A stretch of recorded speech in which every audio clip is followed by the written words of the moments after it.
വരും വരും വരും വരും യേശു വരും. തരും തരും തരും തരും യേശു തരും. വരും വരും വരും വരും യേശു വരും. തരും തരും തരും തരും യേശു തരും. ശക്തി തരും, നന്മ തരും, സൗഖ്യം തരും, എല്ലാം തരും.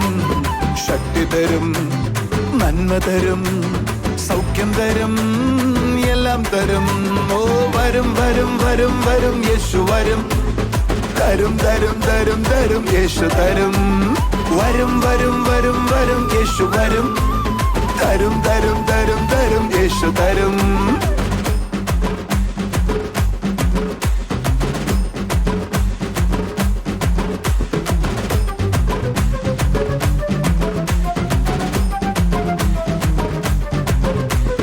അപ്പൻ ചോദിച്ചാൽ കല്ല് തരുന്ന ജഡത്തിലെ പിതാവാരുള്ളൂ.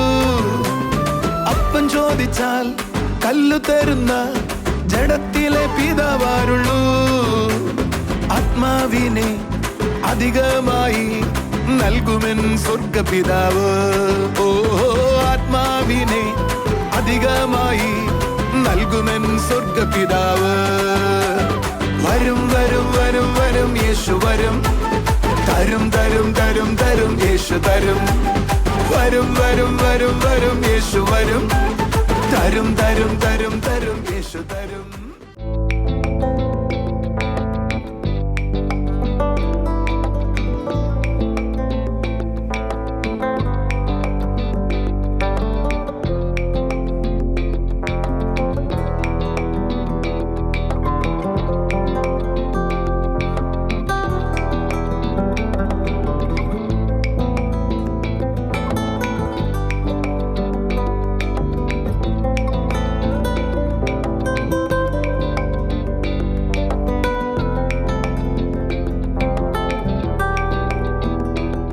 കർത്താവിൻ്റെ അത്ഭുതനാമം മഹത്വപ്പെടുമാറാകട്ടെ. അനുഗ്രഹിക്കപ്പെട്ട ഈ നല്ല ദിവസത്തിനായി നമുക്ക് ദൈവത്തെ സ്തുതിക്കാം. ഇന്ന് നമ്മൾ കേൾക്കാൻ പോകുന്നത് കർത്താവ് ചെയ്ത ചില അത്ഭുത സാക്ഷ്യങ്ങളാണ്. ആദ്യമായിട്ട് കോട്ടയത്ത് നിന്നും ആശയാണ് നമ്മളോട് സാക്ഷ്യം പങ്കുവെക്കുന്നത്. ഈ സിസ്റ്റർ പറയുന്നത് തൻ്റെ ഹസ്ബൻഡ് ഫെബ്രുവരിയിൽ ട്രാവൽ ചെയ്യുന്ന സമയത്ത് ബൈക്കിൽ ഒരു കാറ് വന്നിടിച്ചു. ആക്സിഡൻ്റ് ഉണ്ടായതിനെ തുടർന്ന് തൻ്റെ ഒരു കൈക്ക് പൊട്ടലുണ്ടായി. അതോടൊപ്പം തന്നെ മുട്ടിലും പ്രയാസമുണ്ടായി. മുട്ടിൽ ബ്ലഡ് ക്ലോട്ട് ചെയ്തു. അതേ തുടർന്ന് ഒരു സർജറി കഴിഞ്ഞു. സർജറി കഴിഞ്ഞിട്ടും ആ ക്ലോട്ട് വീണ്ടും ഉണ്ടായി. സിറിഞ്ച് കൊണ്ട് അത് കുത്തിയെടുക്കാനിടയായി. പക്ഷേ വീണ്ടും അങ്ങനെ തന്നെ ഉണ്ടായിക്കൊണ്ടിരുന്നു. എന്നാൽ ഇവർ പറയുകയാണ്, വീണ്ടും സർജറി പറഞ്ഞിരുന്ന സമയത്ത് ഇവർ കോട്ടയം മീറ്റിങ്ങിൽ വന്നു. ഒരു സർജറി കഴിഞ്ഞതാണ്. വീണ്ടും സർജറി വേണമെന്ന് പറയുമ്പോൾ ഉണ്ടാകുന്ന മാനസിക ബുദ്ധിമുട്ട് എത്ര വലുതാണ്.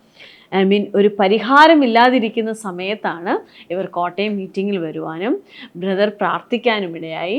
അതേ തുടർന്ന് ഈ സിസ്റ്റർ പറയുന്നത് വീണ്ടും സർജറി വേണമെന്ന് പറഞ്ഞെടുത്ത് കർത്താവിൻ്റെ വലിയ അത്ഭുതം ഈ ബ്രദറിനെ തൊടുവാനും അതിൽ നിന്ന് പൂർണ്ണമായി വിടുവിക്കുവാനും ഇടയായി. നമുക്ക് ആ സാക്ഷ്യത്തിലേക്ക് പോകാം.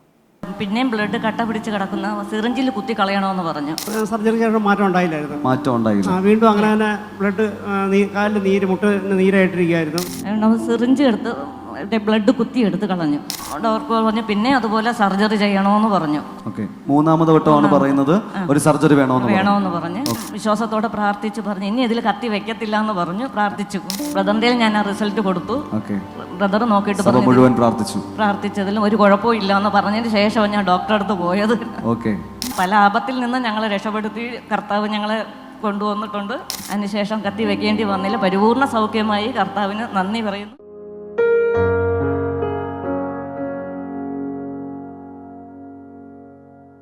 ഹല്ലേലൂയ. മറ്റൊരു സാക്ഷ്യവുമായി നമ്മുടെ മുമ്പിലായിരിക്കുന്നത് കോട്ടയം ചർച്ചിൽ നിന്നാണ്. ആശ സിസ്റ്ററാണ് ജോയിൻ ചെയ്തിരിക്കുന്നത്. സിസ്റ്ററെ പറയാമോ? ഫെബ്രുവരി മാസത്തിൽ എൻ്റെ ഹസ്ബൻഡിന് ഒരു ആക്സിഡന്റ് ഉണ്ടായി. എന്താണ് ഹസ്ബൻഡിന്റെ പേര്? ബിപിൻ കുമാർ. ഓക്കെ. ബൈക്കിൽ കാറ് വന്നിടിച്ചു. അപ്പൊ കൈക്ക് പൊട്ടല്, കാലിന്റെ മുട്ടിന് പ്രശ്നമായിരുന്നു. അപ്പം കാലിന്റെ മുട്ടിൽ രക്തം കട്ട പിടിച്ചു. ഹോസ്പിറ്റലിൽ കൊണ്ട് കാണിച്ച് ഡോക്ടർ പറഞ്ഞു അത് കീറണമെന്ന് പറഞ്ഞു. അങ്ങനെ ഓപ്പറേഷൻ ചെയ്തു മാർച്ച് 1-ാം തീയതി. ആക്സിഡന്റിനെ തുടർന്ന് കൈക്ക് പൊട്ടലുണ്ടായിരുന്നു, മുട്ടിൽ രക്തം കട്ട പിടിച്ചു, സർജറി ചെയ്യണമെന്ന് പറഞ്ഞു. ചെയ്തു. മാർച്ച് 1-ാം തീയതി ഓപ്പറേഷൻ ചെയ്തു. ഓക്കെ. അതിനുശേഷവും രണ്ടാമതും അതുപോലെ തന്നെ കട്ട പിടിച്ചു. ഓക്കെ. സിറിഞ്ച് എടുത്ത് ബ്ലഡ് കുത്തിയെടുത്ത് കളഞ്ഞു. ഞാൻ ചോദിക്കുന്നത്, ഈ ആക്സിഡന്റ് തുടർന്ന് രക്തം കട്ട പിടിച്ചു എന്ന് പറയുമ്പോൾ എന്താണ് വിപിൻ ബ്രദറിന് അതുകൊണ്ടുണ്ടായിരുന്ന പ്രയാസം? ബ്രദർ ഒന്ന് പറയാമോ, എന്തൊക്കെ ബുദ്ധിമുട്ടുകളാണ് ഉണ്ടായിരുന്നത്? എനിക്ക് ജോലി ചെയ്യാനുള്ള ബുദ്ധിമുട്ടുണ്ടായിരുന്നു, ഇരിക്കുന്നതിനൊക്കെ ഒരു തടസ്സം ഉണ്ടായിരുന്നു. ഓക്കെ. പിന്നെ കാലിന് ശക്തമായ വേദന ഉണ്ടായിരുന്നു, ഇരിക്കാനും നടക്കാനൊക്കെ പ്രയാസമായിരുന്നു. ആയിരുന്നു. ഓക്കെ. അപ്പോൾ ഫസ്റ്റ് സർജറി ചെയ്തെന്നാണല്ലോ പറയുന്നത്. ആ ഫസ്റ്റ് സർജറിക്ക് ശേഷവും മാറ്റമൊന്നും ഉണ്ടായില്ല? സർജറിക്ക് ശേഷം മാറ്റം ഉണ്ടായില്ല. വീണ്ടും അങ്ങനെ തന്നെ ബ്ലഡ് കാലിൽ നീര്, മുട്ട് നീരായിട്ടിരിക്കുകയായിരുന്നു. നീരായിരുന്നു. വീണ്ടും ബ്ലഡ് ക്ലോട്ടായി എന്നാണ് പറയുന്നത്. അപ്പോൾ രണ്ടാമത്തെ വട്ടം ഡോക്ടർ എന്താ പറഞ്ഞേ? അത് പിന്നെയും ബ്ലഡ് കട്ട പിടിച്ച് കിടക്കുന്ന സിറിഞ്ചിൽ കുത്തി കളയണമെന്ന് പറഞ്ഞു. കുത്തി കളയണമെന്ന് പറഞ്ഞു. അങ്ങനെ ചെയ്തു, കളഞ്ഞായിരുന്നു. അങ്ങനെ ചെയ്തു. ഓക്കെ. അതിനുശേഷം എന്താ വ്യത്യാസം? അതിനുശേഷം പിന്നെ അതുപോലെ തന്നെ സംഭവിച്ചു. വീണ്ടും ബ്ലഡ് ക്ലോട്ടായി. ഓക്കെ. അപ്പോഴും ഡോക്ടർ പറഞ്ഞു പിന്നെ അതുപോലെ സർജറി ചെയ്യണമെന്ന് പറഞ്ഞു. ഓക്കെ. മൂന്നാമത് വട്ടമാണ് പറയുന്നത് ഒരു സർജറി വേണമെന്ന് പറഞ്ഞു. ഓക്കെ. അതിനുശേഷം എന്താ സംഭവിച്ചത്? അതിനുശേഷം അപ്പോഴും ഏപ്രിൽ മാസത്തിൽ ജോൺ ബ്രദറിന്റെ മീറ്റിംഗ് കോട്ടയത്ത് കൊണ്ടെന്നറിഞ്ഞു. അപ്പോൾ ഞാൻ വിശ്വാസത്തോടെ പ്രാർത്ഥിച്ചു, പറഞ്ഞു ഇനി ഇതിൽ കത്തി വെക്കത്തില്ല എന്ന് പറഞ്ഞു. പ്രാർത്ഥിച്ചു, എന്റെ വിശ്വാസത്തോടെ പ്രാർത്ഥിച്ചു, ഇനി കത്തി വെക്കത്തില്ല എന്ന് പറഞ്ഞു. പ്രാർത്ഥിച്ചു. ഏപ്രിൽ മാസത്തിൽ മീറ്റിങ്ങിന് ഞങ്ങൾ എല്ലാവരും വന്നിട്ടുണ്ടായിരുന്നു കോട്ടയത്ത് മീറ്റിങ്ങിന് കടന്നു വന്നു. അപ്പോൾ സോളി സിസ്റ്റർ കൈവച്ച് പ്രാർത്ഥിച്ചു. അതിനുശേഷം കത്തി വെക്കേണ്ടി വന്നില്ല. പരിപൂർണ്ണ സൗഖ്യമായി. കർത്താവിന് നന്ദി പറയുന്നു. പൂർണ്ണമായി സൗഖ്യമായി. കരമടിച്ച് എല്ലാവരും കർത്താവിനെ സ്തുതിച്ചാട്ടെ. മൂന്നാം വട്ടമാണ് കാലിൽ മുട്ടിൽ ബ്ലഡ് ക്ലോട്ട് ആകുന്നതെന്ന് പറയുന്നത്. ഒന്നാമത്തെ വട്ടം സർജറി ചെയ്തിട്ടും നീര് മാറിയില്ല, വേദന മാറിയില്ല. രണ്ടാമത്തെ വട്ടം സിറിഞ്ചിലൂടെ അത് കുത്തിയെടുത്തെന്ന് പറയുന്നു. എന്നാൽ അപ്പോഴും മാറ്റം ഉണ്ടായില്ല. എന്നാൽ മൂന്നാമത് വീണ്ടും സർജറി പറഞ്ഞ സമയത്ത് നമ്മുടെ കോട്ടയം പബ്ലിക് മീറ്റിംഗിന് കടന്നു വന്നു. ജോൺ ബ്രദറും സോളി സിസ്റ്ററും പ്രാർത്ഥിച്ചു. കർത്താവ് ഒരു അത്ഭുത സൗഖ്യത്തെയാണ് ഈ കുടുംബത്തിന് വേണ്ടി ചെയ്തത്. അതിനുശേഷം ചെക്ക് ചെയ്തോ? അതിനുശേഷം വേദനയും നീരും ഒന്നും ഉണ്ടായില്ല, ഒരു കുഴപ്പം ഉണ്ടായില്ല. പിന്നെ ഹോസ്പിറ്റലിൽ പോയി ചെക്കപ്പ് ചെയ്തായിരുന്നു? പിന്നെ അങ്ങോട്ട് പോയതേ ഇല്ല. അതിനുശേഷം ബുദ്ധിമുട്ട് വന്നില്ല. ഇപ്പൊ ബ്രദറിന് എന്താ ഫീൽ ചെയ്യുന്ന കാലില്? ഇപ്പൊ കുഴപ്പമില്ല, ഇരുന്ന് പണി ചെയ്യാം, ഒരു കുഴപ്പമില്ല, ജോലി ചെയ്യാൻ പറ്റുന്നുണ്ട്. ഇരുന്ന് ജോലി ചെയ്യാൻ പറ്റുന്നുണ്ട്. എന്ത് ജോലിയാ ബ്രദർ ചെയ്യുന്നേ? ഞാൻ കൊണ്ടോടി. ഓക്കെ. ഇരിക്കാനും പെയിന്റിംഗ് ആണ്. ബസ് ബോഡി ചെയ്യുന്നു. ഓക്കെ. അപ്പൊ ഇരിക്കുകയും നിൽക്കുകയൊക്കെ ചെയ്യേണ്ട ഒത്തിരി കാര്യങ്ങളുണ്ട്. ഓക്കെ. ഇപ്പൊ അത് ചെയ്യുമ്പോൾ ഒരു പ്രയാസവും ഇല്ല, പൂർണ്ണ ആരോഗ്യത്തിലേക്ക് വന്നു. ഇത് യേശു ചെയ്തതല്ലേ? തീർച്ചയായിട്ടും. ഓക്കെ. അപ്പൊ നമ്മുടെ മീറ്റിംഗിൽ കടന്നു വന്നിട്ടുണ്ടായ അനുഭവം എന്താണ്? അല്ലെങ്കിൽ പ്രാർത്ഥിച്ചപ്പോഴാണ് പല ആപത്തിൽ നിന്ന് ഞങ്ങളെ രക്ഷപ്പെടുത്തി കർത്താവ് ഞങ്ങളെ കൊണ്ടുവന്നിട്ടുണ്ട്. ഒത്തിരി ആപത്തിൽ നിന്നൊക്കെ ഹസ്ബൻഡിനെ ആണെങ്കിലും രക്ഷപ്പെടുത്തിയിട്ടുണ്ട് കർത്താവ്. ഓക്കെ. ആൻറ്റി, നിങ്ങളുടെ വിശ്വാസം വലുതാണ്. കാരണം മൂന്നാമത് വട്ടവും ഡോക്ടർ അത് പറയുമ്പോൾ നമ്മുടെ മനസ്സിലൂടെ കടന്നു പോകുന്നത് വളരെ നിരാശയായിരിക്കും. ഇനി എന്തായി തീരുമെന്ന് പോലും നമുക്ക് ചിന്ത വരും. ബയോപ്സിക്ക് അയച്ചിട്ടുണ്ടായിരുന്നു. അപ്പോൾ ഞങ്ങളന്ന് കോട്ടയം ചർച്ചിൽ വന്നപ്പോൾ ബ്രദറിന്റെ ഞാൻ ആ റിസൾട്ട് കൊടുത്തു. ബ്രദർ നോക്കിയിട്ട് മുഴുവൻ പ്രാർത്ഥിച്ചതിലും ഒരു കുഴപ്പവും ഇല്ല എന്ന് പറഞ്ഞതിന് ശേഷം ഞാൻ ഡോക്ടറെ അടുത്ത് പോയത്. ഓക്കെ. പൂർണ്ണമായി സൗഖ്യമായി. കരങ്ങളെ തട്ടി കർത്താവിന് നന്ദി പറയാം. ജീസസ് വേൾഡിലെ ഓരോ ശുശ്രൂഷകരും ഈ കുടുംബത്തിന് വേണ്ടി പ്രാർത്ഥിച്ചു. ഇപ്പോൾ പറയുന്നത് സർജറി വേണമെന്ന് പിന്നീടും ഒരു സർജറി നടന്നെടുത്ത് വീണ്ടും സർജറി ചെയ്യാന്ന് പറഞ്ഞ അതിന്റെ പ്രയാസം നമുക്ക് മനസ്സിലാക്കാം. എന്നാൽ സർജറി വേണമെന്ന് പറഞ്ഞെടുത്ത് പിന്നീടും കർത്താവ് ചെയ്ത ഒരു വലിയ അത്ഭുതമാണ്. ജോൺ ബ്രദറും സഭയും പ്രാർത്ഥിച്ചപ്പോൾ യേശു വിപിൻ ബ്രദറിനെ വിടുവിച്ചു, ഈ കുടുംബത്തെ വിടുവിച്ചു. കരങ്ങളെ തട്ടി കർത്താവിന് നന്ദി പറഞ്ഞാട്ടെ. ഇന്ന് എത്ര പ്രയാസത്തോടാണ് നിങ്ങൾ ശ്രദ്ധിക്കുന്നതെങ്കിലും ഒരുപക്ഷെ നടക്കത്തില്ലെന്ന് പലവട്ടം നമ്മുടെ ഹൃദയത്തിൽ തോന്നിയിട്ടുണ്ടെങ്കിലും ഡോക്ടേഴ്സ് പലതും മാറ്റി പറഞ്ഞിട്ടുണ്ടെങ്കിലും യേശുവിൽ നിങ്ങൾ വിശ്വസിച്ചാൽ ഒരു വലിയ അത്ഭുതം നിങ്ങൾ അനുഭവിക്കാൻ പോവുകയാണ്. അതുകൊണ്ട് ഉറപ്പുള്ളവർ ചേർന്ന് കരമടിച്ച് കർത്താവിനെ സ്തുതിച്ചാട്ടെ. കോട്ടയത്ത് നിന്നും ജീസസ് വേൾഡിലെ അനുഗ്രഹിക്കപ്പെട്ട സാക്ഷ്യമാണ് നമ്മൾ കേട്ടത്. വിപിൻ ബ്രദറിനുണ്ടായതുപോലെ അനേകരുടെ ജീവിതത്തിൽ ഇന്ന് കർത്താവ് ചിലത് ചെയ്യാനിട വരട്ടെ. മറ്റെന്തൊക്കെ അനുഭവങ്ങളാണ് യേശുവിൽ വന്നതിന് ശേഷം നിങ്ങൾക്ക് ഉണ്ടായത്? ഒത്തിരി നല്ല അനുഭവങ്ങൾ ഉണ്ടായിട്ടുണ്ട്. ഓക്കെ. എൻ്റെ മകന് ഡിസബിലിറ്റി ആയിരുന്നു ആണ്. ഇപ്പം ഇതിൽ വന്നതിന് ശേഷം ഒത്തിരി മാറ്റം അവനുണ്ട്. പിന്നെ ഹോസ്പിറ്റലിലൊക്കെ കൊണ്ടുപോയി ഒരു ഇടയ്ക്കൊക്കെ അവന് പെട്ടെന്ന് ബോധം കെട്ട് വീഴുന്ന അതുണ്ടായിരുന്നു. ഒക്കെ ഇവിടെ ഒന്ന് പ്രാർത്ഥിച്ചു. ഹോസ്പിറ്റലിൽ കൊണ്ടുപോയി അവന് യാതൊരു കുഴപ്പവും ഇല്ല, ഒരു കുഴപ്പവും ഇല്ല എന്നാ പറയുന്നത്. കരങ്ങളടിച്ച് കർത്താവിന് നന്ദി പറയാം. ഒരിക്കൽ കൂടെ ഒരു ഹല്ലേലൂയ പറഞ്ഞാട്ടെ. അനേകരുടെ ജീവിതത്തിൽ ഈ സാക്ഷ്യം ബലമാകട്ടെ. ആശാന്റി താങ്ക് യു. വിപിൻ ബേറെ താങ്ക് യു. കോട്ടയത്ത് നിന്ന് ഈ തിരുവല്ല മീറ്റിങ്ങിന് കടന്നു വന്ന് കർത്താവ് ചെയ്ത അത്ഭുതത്തെ പറഞ്ഞതിന് ജീസസ് വേൾഡിന്റെ പേരിലുള്ള നന്ദി ഞങ്ങൾ അറിയിക്കുന്നു. കർത്താവ് ചെയ്ത ശ്രേഷ്ഠതയ്ക്കായി നന്ദി പറയാം. ഹല്ലേലൂയ. ഒരു സർജറി നടന്നു, അതിനൊരു സൊല്യൂഷൻ ഉണ്ടായില്ല. വീണ്ടും ബ്ലഡ് ക്ലോട്ടായിക്കൊണ്ടേയിരുന്നു. എന്താ കാരണമെന്നറിയത്തില്ല. വീണ്ടും സർജറി പറഞ്ഞിരിക്കുന്നിടത്ത് ദൈവത്തിൻ്റെ അത്ഭുതകരം ഈ വീട്ടിന് വേണ്ടി കർത്താവ് ചലിച്ചു. ഈ സാക്ഷ്യം നിങ്ങൾ കേട്ടുകൊണ്ടിരിക്കുമ്പോൾ നിങ്ങളുടെ ലൈഫിൽ ഒരുപക്ഷെ നിങ്ങൾ ചിന്തിക്കുന്നുണ്ടാകാം, എൻ്റെ ജീവിതത്തിലെ പ്രശ്നത്തിന് പരിഹാരമുണ്ടോ എന്ന്. എന്നാൽ കർത്താവിൻ്റെ സുവിശേഷം നിശ്ചയമായും നിങ്ങളെ ആ ഇരുട്ടിൻ്റെ പിടിയിൽ നിന്നും പുറത്തു കൊണ്ടുവരുവാൻ തക്കോണം ബലമുള്ളതാണ്. അതിൽ വിശ്വസിച്ചാട്ടെ. നിങ്ങൾ കേൾക്കുന്ന ഈ ഓരോ അനുഭവങ്ങളും യാഥാർത്ഥ്യമാണ്. അത് കർത്താവ് ചെയ്ത അത്ഭുതമാണ്. അവരുടെ ജീവിതത്തിൽ ദൈവത്തെ അവർ അനുഭവിച്ച യാഥാർത്ഥ്യമാണ് അവർ പങ്കുവെക്കുന്നത്. ഈ സാക്ഷ്യം കേൾക്കുമ്പോൾ ധൈര്യത്തോടെ കർത്താവിൽ വിശ്വസിച്ചാട്ടെ. നിങ്ങളായിരിക്കുന്ന വേദനയെ അവൻ്റെ കരങ്ങളിൽ കൊടുത്താട്ടെ.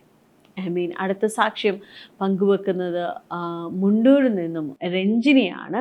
ഈ സിസ്റ്റർ പറയുന്നതും തൻ്റെ ലൈഫിൽ കർത്താവ് ചെയ്ത വലിയൊരു അത്ഭുതമാണ് പറയുന്നത്. തൻ്റെ ശരീരത്തുണ്ടായിരുന്ന 8 മുഴയിൽ നിന്നും കർത്താവ് തന്നെ സൗഖ്യമാക്കി.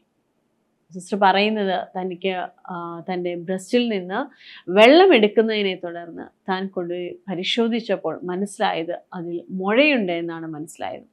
മാമോഗ്രാം ചെയ്തു, തടുപ്പുണ്ടെന്ന് മനസ്സിലായി. ഓരോ പ്രാവശ്യവും ടെസ്റ്റുകൾ ചെയ്യുമ്പോൾ മനസ്സിലായത് തൻ്റെ ശരീരത്തിൽ മുഴകൾ കൂടുതലായി ഉണ്ട് എന്നതാണ്. ഓരോ പ്രാവശ്യവും ടെസ്റ്റ് ചെയ്യുമ്പോൾ ഓരോ മുഴകൾ കണ്ടെത്തുന്ന പോലെ 8 മുഴകൾ തൻ്റെ ശരീരത്ത് നെഞ്ചിലും കഷത്തുമായിട്ട് ഉണ്ടായി. എന്നാൽ ഈ സിസ്റ്റർ പറയുകയാണ്, 4 വർഷമായിട്ട് താൻ പ്രയാസപ്പെട്ട അനുഭവത്തിൽ നിന്നും ഒരു ദിവസം, ആ ഒരൊറ്റ ദിവസം കൊണ്ട് കർത്താവ് തന്നെ സൗഖ്യമാക്കി. മിറക്കിൾ സ്ട്രീമിൽ താൻ പങ്കെടുത്തു. മുഴകൾക്ക് വേണ്ടി പ്രാർത്ഥിക്കുന്ന സമയത്ത് താനും വിശ്വാസത്തോടെ ആ മുഴയുള്ള ഭാഗത്ത് കൈകൾ വെച്ച് പ്രാർത്ഥിച്ചു. വലിയൊരു അത്ഭുതം തൻ്റെ ലൈഫിൽ കർത്താവ് ചെയ്തു. അതിൽ നിന്ന് തന്നെ കർത്താവ് പൂർണ്ണമായി വിടുവിച്ചു. നമ്മുടെ മുൻപിൽ ചില രോഗങ്ങൾ മാറുന്നില്ല, അത് കൂടുന്നു എന്ന് തോന്നുമ്പോൾ ഉണ്ടാകുന്ന ചിന്തകൾ എന്തൊക്കെയാണ്? മാനസികമായ പിരിമുറുക്കങ്ങൾ എന്തൊക്കെയാണ്? ഹല്ലേലൂയ. അതെല്ലാം കടന്നുപോയ സാഹചര്യങ്ങൾ വേദനയുള്ളതാണ്. ഈ സിസ്റ്ററിനെ വിടുവിച്ച ദൈവം നിങ്ങളുടെ ലൈഫിലായിരിക്കുന്ന സകല പ്രഷറിൽ നിന്നും നിങ്ങൾ അനുഭവിക്കുന്ന സകല മാനസിക ബുദ്ധിമുട്ടുകളിൽ നിന്നും വേദനയിൽ നിന്നും ഞെരുക്കത്തിൽ നിന്നും വിടുവിക്കുവാൻ ശക്തനാണ്. ഈ സാക്ഷ്യം കേൾക്കുമ്പോൾ നിങ്ങളും വിശ്വാസത്തോടെ കർത്താവിനോടൊപ്പമായിരുന്നാട്ടെ. നമുക്ക് ആ സാക്ഷ്യത്തിലേക്ക് പോകാം. 8 മുഴയുണ്ടായിരുന്നു, അത് ബ്രസ്റ്റിലായിരുന്നു, അവർക്ക് തൊടുമ്പോൾ പ്രയാസമായിരുന്നൊക്കെ പറയുമ്പോൾ ആളുകൾ പറയും ഇതൊക്കെ പറയരുതെന്ന് പറയും. പക്ഷെ അവരോട് ചോദിച്ചു നോക്കി, എന്നെ പേടിയിലായിരിക്കും അവർ ജീവിച്ച് കാണുകയാണ്. ബ്രസ്റ്റിൽ എനിക്കൊരു ചെറിയ വേദനയും വെള്ളം പോകുന്നൊരവസ്ഥയും ഉണ്ടായിട്ടാണ് ഞാൻ ആശുപത്രിയിൽ ഡോക്ടറെ കാണിച്ചത്. മെഡിക്കൽ കോളേജിലാണ് കാണിച്ചത്. അതിനുശേഷം 4 മാമോഗ്രാം ചെയ്തപ്പോൾ ഓരോ പ്രാവശ്യവും മാമോഗ്രാം ചെയ്യുമ്പോൾ ബ്രസ്റ്റിലെ തടിപ്പുകളുടെ എണ്ണം കൂടുകയായിരുന്നു. ഭയങ്കര ബുദ്ധിമുട്ടും വിഷമങ്ങളും ഉണ്ടായിരുന്നു മനസ്സിൽ. ലാസ്റ്റത്തെ മാമോഗ്രാമിൽ 8 എണ്ണമാണ് പറഞ്ഞത്. ഒരെണ്ണം കക്ഷത്തും ബാക്കി 7 എണ്ണം ബ്രസ്റ്റിലുമായിരുന്നു. ബ്രദർ തടിപ്പ്, ശരീരത്തിൽ തടിപ്പുള്ള എല്ലാവരും വന്ന് നിൽക്കാൻ പറഞ്ഞപ്പോൾ ഞാനും വന്ന് നിന്നു. ഇടതുവശത്ത് സെൻട്രൽ ഭാഗത്തായിട്ടൊരു തടുപ്പുണ്ടാവും. ഒരു കാര്യം ചെയ്ത് റൂമിൽ പോയിട്ട് നോക്കിയിട്ട് പോവാം. ഞാൻ അപ്പോൾ തന്നെ ബാത്റൂമിൽ പോയി നോക്കി, ഒന്നും തന്നെ കാണാനുണ്ടായില്ല. ഇപ്പൊ അതിൻ്റെതായ ബുദ്ധിമുട്ടുകളൊന്നും തന്നെ എനിക്കില്ല. 8 മുഴയുണ്ടായിരുന്നു. എത്ര ഉണ്ടായിരുന്നു? അത് 8 പോയി. ബ്രദറിന് അറിയില്ലല്ലോ നമ്മുടെ കാര്യങ്ങളൊന്നും. പക്ഷെ ബ്രദർ അത്രയും വിശദീകരിച്ച് എന്നോട് പറഞ്ഞു, നല്ല ബുദ്ധിമുട്ടോട് കൂടിയിട്ടാണ്, കുറേ തടിപ്പുകളുണ്ട്. വലിയൊരു അനുഭവമാണ് എൻ്റെ ജീവിതത്തിൽ. ഇത്രയും തന്ന ദൈവത്തിനോട് ഞാൻ പറഞ്ഞാൽ തീരാത്ത അത്രയും നന്ദിയും കടപ്പാടും.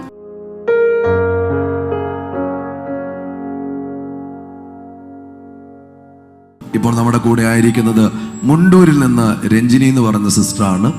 ആ സഹോദരിക്ക് വലിയ വലിയ സാക്ഷ്യങ്ങൾ, വലിയ വലിയ അനുഭവങ്ങൾ നമ്മളോട് പങ്കുവയ്ക്കാനുണ്ട്. പ്രൈസ് ദി ലോർഡ് സിസ്റ്ററെ, ഈ സാക്ഷ്യം പറയുന്ന ഈ അനുഭവത്തിൽ പ്രധാനമായി 2 സാക്ഷികളാണ് സഹോദരി പറയുന്നത്. ഒന്ന്, യൂട്രസിനകത്ത് പ്രയാസങ്ങളുണ്ടായിരുന്നു. രണ്ടാമത്തെ അത്ഭുത സാക്ഷ്യം എന്ന് പറയുന്നത് ശരീരത്തിൽ 8 മുഴകളുണ്ടായിരുന്നു, അത് സൗഖ്യമായ കാര്യമാണ്. സിസ്റ്റർ എവിടെ നിന്നാണ് വരുന്നത്? ഞാൻ മുണ്ടൂരിൽ നിന്നാണ്. മുണ്ടൂര് അവണൂര് എന്ന് പറയും. ഓക്കെ. എൻ്റെ ജനനസ്ഥലം നടത്തറയാണ്. എൻ്റെ അമ്മ ആണ് ഇവിടെ ആദ്യമായിട്ട് പ്രേയറിന് വന്നു തുടങ്ങിയത്. എത്ര നാളുകൾക്ക് മുമ്പ്? അമ്മ ഒരു 5-8 വർഷമായിട്ടുണ്ട്. അമ്മയും അച്ഛനും ആങ്ങളമാരും ഇവിടേക്കാണ് വന്നുകൊണ്ടിരുന്നത്. ഓക്കെ. ഞാൻ അങ്ങനെ അമ്മയാണ് എന്നെ കൊണ്ടുവന്നത്. എനിക്ക് 22ാമത്തെ വയസ്സിൽ മോനെ ഡെലിവറി സമയത്താണ്. മോനെ ഡെലിവറി കഴിഞ്ഞതിന് ശേഷമാണ് എനിക്ക് യൂട്രസിൽ ക്യാൻസർ ആയിരുന്നു. 22-ാമത്തെ വയസ്സിൽ. 22-ാമത്തെ വയസ്സിൽ അത് എനിക്ക് ട്രീറ്റ്മെൻ്റ് ഒക്കെ ചെയ്ത് എങ്കിലും ട്രീറ്റ്മെൻറ്റിൻ്റെ ഭാഗമായി ഡോക്ടർമാർ യൂട്രസ് അപ്പോൾ തന്നെ റിമൂവ് ചെയ്യണമെന്നാണ് പറഞ്ഞത്. പക്ഷെ ഞങ്ങൾ വിശ്വാസത്തോടു കൂടി കുടുംബം അടക്കം പ്രാർത്ഥിച്ചു. അമ്മയും അച്ഛനും ബ്രദർമാരുടെ കല്യാണം കഴിഞ്ഞിട്ടുണ്ടായിരുന്നില്ല. ബ്രദർമാരും ഞാനും എല്ലാവരും കൂടി പ്രാർത്ഥിച്ചതിൻ്റെ ഫലമായിട്ട് അത് മാറിയതിന് ശേഷമാണ് എനിക്ക് 2 മക്കളെ ദൈവം തന്നത്. 22-ാമത്തെ വയസ്സിൽ യൂട്രസിനകത്ത് പ്രയാസം ഉണ്ടായി. അത് പ്രാർത്ഥനയുടെ ഫലമായി പരിപൂർണമായി മാറി. അത് കഴിഞ്ഞതിന് ശേഷമാണോ കുഞ്ഞുങ്ങളുണ്ടാകുന്നത്? അതിനുശേഷം 2 മക്കളെ എനിക്ക് ദൈവം തന്നു. അവരുടെ പേരെന്ന് പറയാം. ഒരാളെയാണ് ഞാൻ ചോദിച്ചത്. ഒരാളെയും കൂടി എനിക്ക് ദൈവം എനിക്കൊരു കുഞ്ഞിനെയും കൂടി വേണമെന്നാണ് ഞാൻ പറഞ്ഞത്. പക്ഷെ എനിക്ക് ദൈവം 2 മക്കളെ തന്നു. അവർ ഇന്ന് ഇവിടെ വർഷപ്പിൽ നിൽക്കുന്നുണ്ട്. അവരുടെ പേരൊക്കെ ഒന്ന് പറയാം. മക്കളുടെ പേര് 2 പേര് സഞ്ജിനി, 1 സഞ്ജന. മോനുണ്ട്, മോൻ സഞ്ജയ് എന്നാണ് പേര്. മോനെയാണ് എനിക്ക് ദൈവം തന്നത്. പക്ഷേ അതിനുശേഷമാണ് യൂട്രസിലെ പ്രശ്നങ്ങളും ബുദ്ധിമുട്ടുകളും അധികമായി അനുഭവിച്ചതിന് ശേഷം എനിക്ക് മരുന്നുകളൊന്നും ചെയ്യാതെ പ്രാർത്ഥനയുടെ ഫലമായിട്ട് കിട്ടിയതാണ് 2 പേരെ. അവർ ഇപ്പോൾ ഇവിടെ വർഷിപ്പിലൊക്കെ നിൽക്കുന്നുണ്ട്. പ്രാർത്ഥനയുടെ കൂടെ തന്നെയാണ് ഞങ്ങളിപ്പോൾ കഴിഞ്ഞു പോകുന്നത്. ഭർത്താവും വിശ്വാസത്തിലേക്ക് കടന്നു വന്നു. കുടുംബം മുഴുവനും കർത്താവിലേക്ക് വന്നു. അതിനുശേഷം ശരീരത്തിൽ തടിപ്പുകൾ ഉണ്ടായി എന്ന് പറഞ്ഞല്ലോ, അതെന്ന് പറയാമോ? അതെനിക്ക് പിന്നീട് പ്രശ്നങ്ങളൊന്നുമില്ലാതെ പോകുകയായിരുന്നു. യൂട്രസിലത്തെ പ്രശ്നങ്ങളൊക്കെ മാറിയതിന് ശേഷം വലിയ കുഴപ്പമില്ലാതെ മുന്നോട്ട് പോകുമ്പോഴാണ് ബ്രസ്റ്റിൽ എനിക്കൊരു ചെറിയ വേദനയും വെള്ളം പോകുന്നൊരവസ്ഥയും ഉണ്ടായിട്ടാണ് ഞാൻ ആശുപത്രിയിൽ ഡോക്ടറെ കാണിച്ചത്. മെഡിക്കൽ കോളേജിലാണ് കാണിച്ചത്. അപ്പോൾ അവർ പറഞ്ഞു ചിലപ്പോൾ ഹോർമോണിൻ്റെ വല്ല പ്രശ്നങ്ങളായിരിക്കാം, യൂട്രസ് റിമൂവ് ചെയ്തതിൻ്റെ പ്രശ്നങ്ങളായിരിക്കാം എന്ന് പറഞ്ഞിട്ടാണ്. പക്ഷെ മാമോഗ്രാം ചെയ്തപ്പോൾ ഒരു തടിപ്പാണ് ഉണ്ടായിരുന്നത്. അത് ഒരു ചെറിയൊരു നെല്ലിക്കയുടെ വലിപ്പത്തിലായിരുന്നു. നമുക്കത് കാണാം, നെഞ്ചിൽ കാണാൻ പറ്റും. നെല്ലിക്കയുടെ വലിപ്പം, നിപ്പിളുമ്മയായിരുന്നു. അപ്പോൾ അത് അവർ മരുന്ന് തന്നിട്ടും എനിക്ക് കുറവൊന്നുമില്ല, കൂടി കൂടി വരികയായിരുന്നു. പക്ഷെ നമ്മളത് വിഷയം ഇവിടെ പ്രാർത്ഥിച്ചു കൊണ്ടിരുന്നു. പക്ഷേ ദൈവം കണ്ടു, എന്നെ തൊട്ടു. അതിനുശേഷം 4 മാമോഗ്രാം ചെയ്തപ്പോൾ ഓരോ പ്രാവശ്യവും മാമോഗ്രാം ചെയ്യുമ്പോൾ ബ്രസ്റ്റിലെ തടിപ്പുകളുടെ എണ്ണം കൂടുകയായിരുന്നു. ഭയങ്കര ബുദ്ധിമുട്ടും വിഷമങ്ങളും ഉണ്ടായിരുന്നു മനസ്സിൽ. ഒരു മുഴ ഉള്ളായിരുന്നു, പക്ഷെ മാമോഗ്രാം ചെയ്യുന്നതനുസരിച്ച് എണ്ണത്തിൽ കൂടുതലാവുകയായിരുന്നു. ലാസ്റ്റത്തെ മാമോഗ്രാമിൽ 8 എണ്ണമാണ് പറഞ്ഞത്. 1 എണ്ണം കക്ഷത്തും ബാക്കി 7 എണ്ണം ബ്രസ്റ്റിലുമായിരുന്നു. ചുരുക്കം പറഞ്ഞ ശരീരത്തിൽ അപ്പോൾ 8 മുഴകൾ ഉണ്ടായിരുന്നു. പക്ഷെ കഴിഞ്ഞതിൻ്റെ മുൻപത്തെ പ്രാവശ്യം ടൗൺ ഹാളിൽ വെച്ച് നടന്ന മിറക്കൽ സ്ട്രീംസിൽ വെച്ചാണ് ബ്രദർ തടിപ്പ്, ശരീരത്തിൽ തടിപ്പുള്ള എല്ലാവരും വന്ന് നിൽക്കാൻ പറഞ്ഞപ്പോൾ ഞാനും വന്ന് നിന്നു. ആ മീറ്റിംഗിൽ വരുമ്പോൾ എത്രത്തോളം 8 തടിപ്പുകൾ വെച്ചിരുന്നു. ബ്രസ്റ്റിന് വലിപ്പ കൂടുതലുണ്ടായിരുന്നു. ആ തടിപ്പുള്ള ബ്രസ്റ്റിന് വലിപ്പ കൂടുതലുണ്ടായിരുന്നു. ഭയങ്കര മനോവിഷമത്തിലാണ് ഞാൻ വന്ന് നിന്നത്. എങ്കിലും ഒരു പ്രത്യാശ ഉണ്ടായിരുന്നു, പ്രാർത്ഥിച്ചാൽ ദൈവം വിടുതൽ നൽകും. നമ്മുടെ ജീവിതത്തിൽ, എൻ്റെ ജീവിതത്തിൽ കുറേ കാര്യങ്ങൾക്ക് വിടുതൽ നൽകിയിട്ടുണ്ട്. ഇത് 2ഉം വലിയ സാക്ഷ്യങ്ങളാണെങ്കിൽ ചെറുതും വലുതുമായ കുറേ സാക്ഷ്യങ്ങൾ എൻ്റെ ജീവിതത്തിൽ നൽകിയിട്ടുണ്ട്. അപ്പോൾ എന്തെങ്കിലും ഒരു അത്ഭുതം ഞാൻ മനസ്സിൽ ആഗ്രഹിച്ചിട്ടാണ് വന്നു നിന്നത്. പക്ഷേ ബ്രദർ എല്ലാവരെയും പ്രാർത്ഥിച്ച് വെറുതെ ഇങ്ങനെ കൈവച്ച് പോവുമായിരുന്നു. പക്ഷെ എൻ്റെ അടുത്ത് വന്നപ്പോൾ ബ്രദർ കുറേ കാര്യങ്ങൾ എന്നോട് ചോദിക്കുകയും പ്രാർത്ഥിക്കുകയും ചെയ്തു. പ്രാർത്ഥിച്ചതിൻ്റെ ശേഷം അപ്പം തന്നെ അപ്പോസ്തലൻ ചോദിച്ചു, ഒന്ന് പോയി നോക്കിയിട്ട് വന്ന് പറയാൻ പറഞ്ഞു. ഞാൻ അപ്പോൾ തന്നെ ബാത്റൂമിൽ പോയി നോക്കി, ഒന്നും തന്നെ കാണാനുണ്ടായില്ല. ഇപ്പോൾ അതിൻ്റെതായ ബുദ്ധിമുട്ടുകളൊന്നും തന്നെ എനിക്കില്ല. ജോൺ ബാർ എന്താണ് പറഞ്ഞത് ഒന്നുകൂടെ ഒന്ന് വിവരിക്കാമോ? 8 മുഴകളുമായി കടന്നു വന്നു.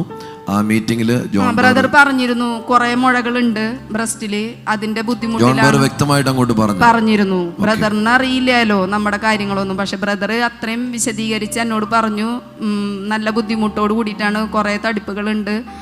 അപ്പം ഞാനപ്പോൾ എണ്ണം പറഞ്ഞു. അപ്പോൾ ബ്രദർ പറഞ്ഞു, ഞാനിപ്പോൾ പ്രാർത്ഥിക്കുന്നു, ബാത്റൂമിൽ പോയി നോക്കിയിട്ട് തിരിച്ചെന്നോട് വന്നിട്ട് പോയിട്ടുണ്ടെങ്കിൽ പറയണമെന്ന് പറഞ്ഞു. ഞാനും മോളും കൂടിയിട്ടാണ്, മൂത്ത മോളും കൂടിയിട്ടാണ് ബാത്റൂമിലേക്ക് പോയത്. ഞങ്ങൾ പരിശോധിച്ചതിന്റെ ഫലമായിട്ട് അത് കാണാനില്ലായിരുന്നു. നിനക്ക് എവിടെയാ തടിപ്പുള്ളത്? ബ്രസ്റ്റിന്റെ ഇടതുവശത്ത് സെന്റർ ഭാഗത്തായിട്ടൊരു തടിപ്പുണ്ട്. അത് 2ആയിട്ട് പിരിഞ്ഞിരിക്കുന്ന എനിക്ക് കാണാം. 2 തടിപ്പുകൾ ചേർന്നിരിക്കുന്നത് കാണാം. അങ്ങനെയാണോ? അതെ. നീ ഒരു കാര്യം ചെയ്ത് ഇപ്പൊ എവിടെ പോ, റൂമിൽ പോയിട്ട് നോക്കിയിട്ട് പോവാ. കാരണം യേശു നിന്റെ തടിപ്പിനെ സൗഖ്യമാക്കുക. ഒന്ന് കൈയടിച്ച് കർത്താവിനെ സ്തുതിച്ചേ. കുറച്ചും കൂടെ ജോണിയായിട്ട് കൈയടിച്ചേ. 4 മാമോഗ്രാം കഴിച്ചു. ഞാൻ ചോദിക്കുന്നത് എവിടെയായിരുന്നു പൊസിഷൻ? ബ്രസ്റ്റിന്റെ നിപ്പിളുമേ. ഞാൻ ഒരു കാര്യം പറഞ്ഞു, 2 തടിപ്പായിട്ടായിരിക്കുന്നത്, അങ്ങനെയല്ലായിരുന്നു ഇരുന്നേ? ആദ്യത്തെ പ്രാവശ്യം മാമോഗ്രാം ചെയ്തപ്പോ 1 എണ്ണം ഉണ്ടായിരുന്നുള്ളൂ. പിന്നത്തെ തവണ നോക്കുമ്പോ 2 എണ്ണം, ലാസ്റ്റത്തെ 8 എണ്ണം ആയിരുന്നു. അത് 1 എണ്ണം കക്ഷത്തും ബാക്കി 7 എണ്ണം. ഞാൻ സിസ്റ്ററോട് സംസാരിക്കുമ്പോ കക്ഷത്തും കണ്ടായിരുന്നു, സത്യമായിട്ടും കണ്ടായിരുന്നു. ഞാൻ ഒന്നും നുണ പറയത്തില്ല. അതെല്ലാം കൂടെ ഒരുമിച്ച് പോയിട്ടുണ്ട്. എല്ലാം നോക്കി, അപ്പൊ എല്ലാം ഇല്ല സിസ്റ്റർ 8 എണ്ണം കൂടെ ഒരുമിച്ച് പോയി. ബ്രദർ പറഞ്ഞു, താൻ ചെന്ന് ബാത്റൂമിൽ ചെന്ന് നോക്കുമ്പോൾ താൻ പറയുന്നത് കല്ലുപോലെ തടിച്ചിരുന്ന അവസ്ഥ ഇപ്പൊ സോഫ്റ്റ് ആയിരിക്കുന്നെന്നാണ് പറയുന്നത്. പൂർണ്ണ സൗഖ്യമുണ്ടായി. നിങ്ങൾ എഴുന്നേറ്റ് ഒരു കൈയടി കൊടുക്കുക. 8 മുഴ ഒരുമിച്ച് പോയി.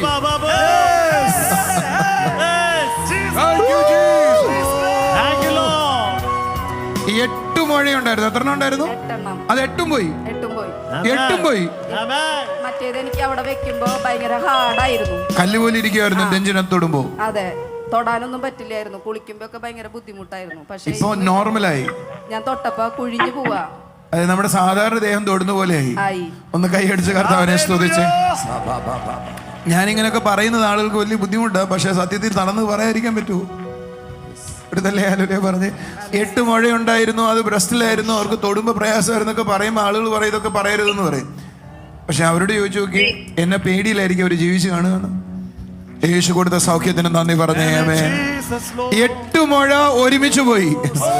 ഒന്ന് കൈയടിക്കണം, ഒരു ആമേൻ പറയണം. 8 മുഴ ഒരുമിച്ച് പോയി. ഇപ്പൊ എനിക്ക് യാതൊരു വക ബുദ്ധിമുട്ടില്ല. മറ്റേത് എനിക്ക് കൈ ഉയർത്തി പണിയെടുക്കുമ്പോഴും കൈ ഉയർത്താനൊക്കെ ബുദ്ധിമുട്ടായിരുന്നു, ഭയങ്കര വേദനയും കഴപ്പൊക്കെ ആയിരുന്നു. ഇപ്പൊ എനിക്ക് യാതൊരു വക പ്രശ്നങ്ങളും ഇല്ല. എത്ര നാളായിട്ട് അങ്ങനെ ഒരു വിഷയം ഉണ്ടായിരുന്നു? 4 വർഷമായി. 4 വർഷമായിട്ട് 8 മുഴകൾ ശരീരത്തിൽ ഉണ്ടായിരുന്നു. എന്നാൽ അന്നത്തെ മീറ്റിംഗിൽ കടന്നു വന്നു, പ്രാർത്ഥനയുടെ ഫലമായി വലിയ മാറ്റം ഉണ്ടായി. ഇപ്പം യാതൊരു തിക്താനുഭവം ഇല്ലയോ? ഇല്ല. എനിക്ക് ബ്രസ്റ്റ് അതിന്റെ മുഴയുള്ളതിന്റെ ഭാഗമായിട്ട് ബ്രസ്റ്റിന് വലിപ്പുണ്ടായിരുന്നു. ഇപ്പൊ നോർമലാണ് ബ്രസ്റ്റുകളൊക്കെ. പിന്നെ വേദനയോ അല്ലെങ്കിൽ നമുക്ക് ഞാൻ പരിശോധിക്കാറുണ്ട് ഇടയ്ക്കിടയ്ക്ക്. എന്നോട് ഡോക്ടർമാര് പരിശോധിക്കാനുള്ളത് കാണിച്ചു തന്നിട്ടുണ്ട്. പക്ഷെ ഞാൻ ഇപ്പോൾ നോക്കുമ്പോൾ ഒരു അതിൻ്റെതായ ഒരു ഫീലിങ്സും ഇല്ല മുഴയുള്ളതിന്റെ. ഈ കർത്താവിനെ കുറിച്ച് എന്താ പറയാനുള്ളത്? വലിയൊരു അനുഭവമാണ് എൻ്റെ ജീവിതത്തിൽ. ഇത്രയും തന്ന ദൈവത്തിനോട് ഞാൻ പറഞ്ഞാൽ തീരാത്ത അത്രയും നന്ദിയും കടപ്പാടും. ഈ മിനിസ്ട്രിയോട് ചേർന്നിട്ട് എത്ര നാളായി? ഞാനിപ്പോ ഇവിടെ പ്രയറിന് കടന്നു വന്നു തുടങ്ങിയിട്ട് 1 കൊല്ലം കഴിഞ്ഞിട്ടേ ഉള്ളൂ. 1 കൊല്ലം. പക്ഷെ ഞാൻ 22ാമത്തെ വയസ്സിൽ ദൈവത്തെ അറിഞ്ഞതാ. അന്ന് മുതലേ ഞാൻ ദൈവത്തിനെ വിളിച്ചുകൊണ്ടിരിക്കണതാ. ഞാൻ പ്രാർത്ഥിച്ച് തന്നെയാണ് എല്ലാ കാര്യങ്ങളും നേടാറ്. ദൈവത്തെ മുറുകെ പിടിച്ചുകൊണ്ട് തന്നെയാണ് ജീവിതം മുന്നോട്ട് പോയിക്കൊണ്ടിരുന്നത്. 1 വർഷമായിട്ട് ജീസസ് വേഡില് അംഗമായിരിക്കുവല്ലേ? ഈ മീറ്റിംഗിനെ കുറിച്ച് 1-2 വാക്ക്. എന്നെക്കാളും മുൻപ് എൻ്റെ മകനാണ് അമ്മാമ്മയുടെ കൂടെ കടന്നു വന്നത്. മോനാണ് പറഞ്ഞത്, അമ്മ ഇവിടെ വന്നാ നമുക്ക് വലിയൊരു അനുഭവങ്ങളും എല്ലാം ഉണ്ടാകും എന്ന് പറഞ്ഞത്. അവനാണ് എന്നെ കൊണ്ടുവന്നത്. അപ്പോ ഈ മീറ്റിംഗ് വന്നത് തൊട്ട് ജീവിതത്തിൽ ആത്മീയ അനുഭവങ്ങൾക്ക് വർധനമുണ്ടോ? ഉണ്ട്. വീട്ടിലും ഉണ്ട്, വ്യക്തിപരമായിട്ടും ഉണ്ട്. അമ്മ അതുപോലെ തന്നെ നമ്മുടെ മെസ്സേജുകൾ അല്ലെങ്കിൽ ബ്രദറിന്റെ ശുശ്രൂഷകൾ അതൊക്കെ എങ്ങനെ എത്രത്തോളം സ്വാധീനിക്കുന്നുണ്ട് ആന്റിയും കുടുംബത്തെ? ഞാൻ ജോലി സമയത്ത് നമുക്ക് ഫുൾ ടൈം അത് കാണാൻ പറ്റിയില്ലെങ്കിൽ യൂട്യൂബ് ഞാൻ ഓണാക്കി വെച്ചിട്ടാണ് വീട്ടുപണിക്ക് പോകുന്നത്. അവിടെ ഞാനത് കാണും. അങ്ങനെയാണ് ഞാൻ ജോലി ചെയ്യണത്. പിന്നെ എനിക്ക് കിട്ടുന്ന സമയത്ത് ഞാൻ റൂമിൽ അപ്പോസ്തലൻ്റെ പാട്ടുകളായിട്ടും എല്ലാം കേട്ടിട്ടാണ് നമ്മൾ അതിൽ മുറുകെ പിടിച്ചിട്ടാണ് ഞാൻ ജീവിതം മുന്നോട്ട് പോകുന്നത്. പാട്ടുകളൊക്കെ ഒത്തിരി സ്വാധീനിക്കുന്നുണ്ട് ജീവിതത്തിൽ. ഉണ്ട്. ജോൺ ബാറിന്റെ മെസ്സേജുകളൊക്കെ ഞാൻ കാണാറുണ്ട്, അത് വായിക്കാറുണ്ട്. പിന്നെ മക്കള് നല്ല പ്രാർത്ഥനക്കാരാണ്. ആമേൻ.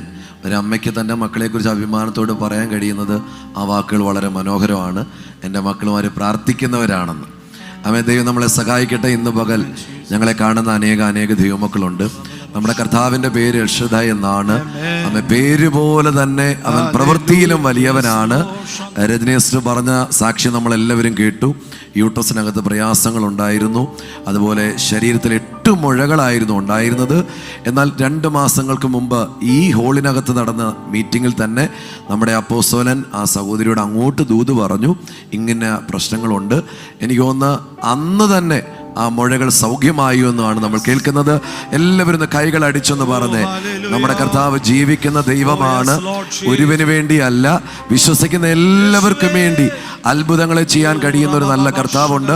അതുകൊണ്ട് എല്ലാവരും കൈകളടിച്ച് ആദരങ്ങളെ തുറന്ന് ആത്മാവിൽ എന്ന കർത്താവിനെ സ്തുതിച്ചു തുടങ്ങിയാട്ടെ.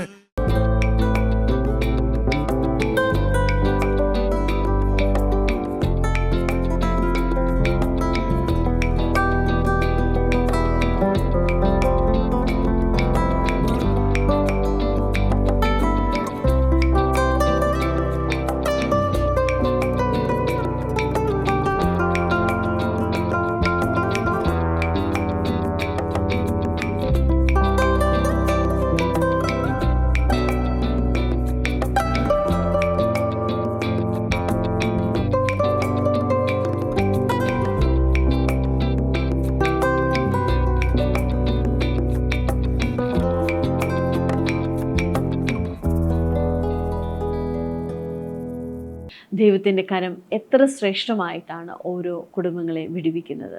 ആ കർത്താവിൻ്റെ ശബ്ദം കേൾക്കുന്ന ഓരോ വ്യക്തികളുടെ ലൈഫിലും അത്ഭുതങ്ങൾ അനുഭവിക്കും.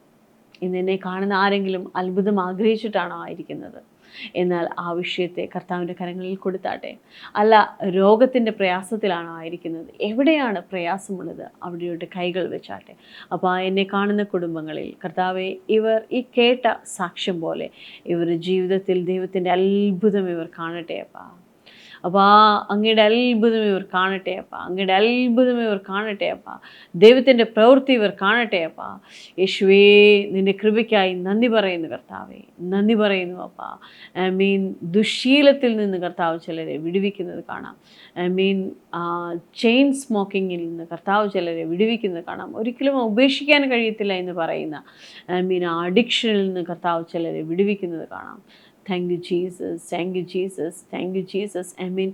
മരണം പറയുന്ന ഒരു രോഗത്തിന് അടിമപ്പെട്ടായിരിക്കുന്ന ഒരു വ്യക്തി, ബ്രൊക്കേഡ് പോലെ, അതായത് ഒരു വയലറ്റിൽ ഗോൾഡൻ അല്ലെങ്കിൽ സിൽവർ മിനുക്കമുള്ള ഒരു ഡ്രസ്സ് ഇട്ടിട്ട് ഒരു വ്യക്തി എനിക്ക് കാണാം. ആ വ്യക്തിയുടെ കഴുത്തിൻ്റെ എല്ലുകളെല്ലാം തെളിഞ്ഞിരിക്കുക, അത്രത്തോളം ക്ഷീണിച്ചിരിക്കുന്ന ഒരു വ്യക്തി. ആ വ്യക്തിയെ കർത്താവ് സൗഖ്യമാക്കുന്നത് കാണാം. അപ്പോൾ നിൻ്റെ കൃപയ്ക്കായി നന്ദി പറയുന്നു കർത്താവേ, അവിടുത്തെ സൗഖ്യത്തിനായി നന്ദി പറയുന്നു കർത്താവേ. അപ്പോൾ അവിടുത്തെ പ്രവൃത്തിക്കായി നന്ദി പറയുന്നു കർത്താവേ. ശരീരത്തിൽ നീര് വെക്കുന്ന ചിലരെ കർത്താവ് സൗഖ്യമാക്കുന്നത് കാണാം. കാലുകളിൽ വളരെ വീർത്തിട്ട് കാലെടുത്തു വെക്കാൻ പ്രയാസമുണ്ടാകുന്ന വിധത്തിൽ നീരായിരിക്കുന്ന ചിലരെ കർത്താവ് സൗഖ്യമാക്കുന്നത് കാണാം. കർത്താവേ, അവിടുത്തെ അത്ഭുതത്തിനായി നന്ദിയപ്പാ. ഈ കുടുംബങ്ങളിൽ ദൈവത്തിൻ്റെ പ്രവൃത്തി ഉണ്ടാകട്ടെ, ഈ കുടുംബങ്ങളിൽ ദൈവത്തിൻ്റെ പ്രവൃത്തി ഉണ്ടാകട്ടെ. സ്വർഗീയ പിതാവേ, അവിടെ നിങ്ങളുടെ പ്രാർത്ഥന കേട്ടതിനായി സ്തോത്രം, യേശുവിൻ്റെ നാമത്തിൽ തന്നെ ആമേൻ. കർത്താവ് ചെയ്ത അത്ഭുതങ്ങൾക്കായി നമുക്ക് ദൈവത്തിന് നന്ദി പറയാം. God bless you.